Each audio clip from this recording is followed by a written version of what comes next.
simula at nangaral magsalita.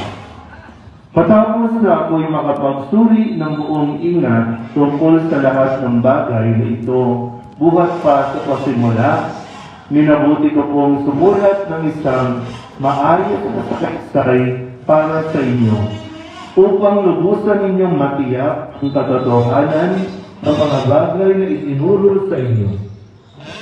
Noong panahong iyon, bumalik Jesus sa Galilea at sumasa kanya ang kapangyarihan ng Espiritu Santo. Kumalat sa palibot na lupain ang balita tungkol sa kanya. Nagturo siya sa kanilang mga sinagoga at dinakila siya ng lahat. Umuwi si Jesus sa Nazaret na kanyang nilakhan. Gaya ng kanyang kinagawian, pumasok siya sa sinagoga ng araw ng pamamahinga. Tumindig siya upang bumasa at ibinigay sa kanya ang aklat ni Propeta Isaías. Binuksan niya ang aklat sa dakong pinasusulatan ng ganito: "Sumasa akin ang Espiritu ng Panginoon, sapagkat iniram niya ako upang ipangaral sa mga dukha ang mabuting balita. Sinugo niya ako upang ipahayag sa mga bihag na sila'y lalaya at sa mga bulag na sila'y makakakita, upang bigyang kaluwagan ang mga sinisiil at ipahayag ang pagliligtas na gagawin ng Panginoon." Nilalo niya ang kasulatan at matapos isauli sa tagapaglingkod, siya'y naupo. Nakatitig sa kanya ang lahat ng nasa sinagoga at sinabi niya sa kanila, "Natupad ngayon ang bahaging ito ng kasulatan, samantalang nakikinig kayo." Ang mabuting balita ng Panginoon. Pinupuri ka natin, Panginoon Jesucristo. Mapo muna po sa lahat. Isang magandang hapon, mga kabarangay 180. No?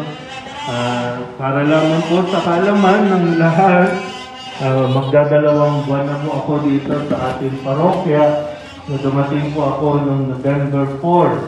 So December, sa January, so higit 2 buwan na po ako dito sa ating parokya bilang inyo pong parish priest. At ito po ang aking unang pagkakataon na makapunta po dito sa inyo pong barangay. Bago po natin basbasan ang inyo pong grotto, ay tayo po muna ay nagtitipon ngayon para sa banal na misa. Di ko alam po, kailan ba kayo huling nakasimba sa St. Joseph? Okay lang daw kayo. Kanina? Linggo-linggo daw po. Every Sunday. Malapit lang naman, no? Iikot nga lang kasi yung daan, no? Pero sana po ay ugaliin natin na makapagsimba dahil sa loob ng misa, diyan po natin naririnig ang mga pagbasa. Diyan natin naririnig ang mga salita ng Diyos. Dahil marami sa atin mga Katoliko ay tamad magbasa ng Biblia. Kailan ba kayo huling nagbuklat ng Biblia? Hindi na maalala? Wala na? Tanong nga, may Biblia ba ang bawat bahay? Mayroon. Ikabukan nga lang, no? Pero sa Biblia, yan po, maikarangalang iyong pagpapalang sa aming ibinibigay sa pamamagitan ni Jesucristo kasama ng Espiritu Santo magpasawalang hanggan. Okay. Mapo muna po sandali.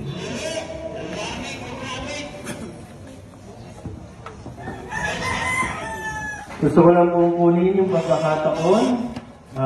Gaya ng nabanggit ko kanina, ito po ang halos 2 buwan pa lang po ako dito sa ating parokya, no? Parokya ng San Jose dito sa Gagalangin.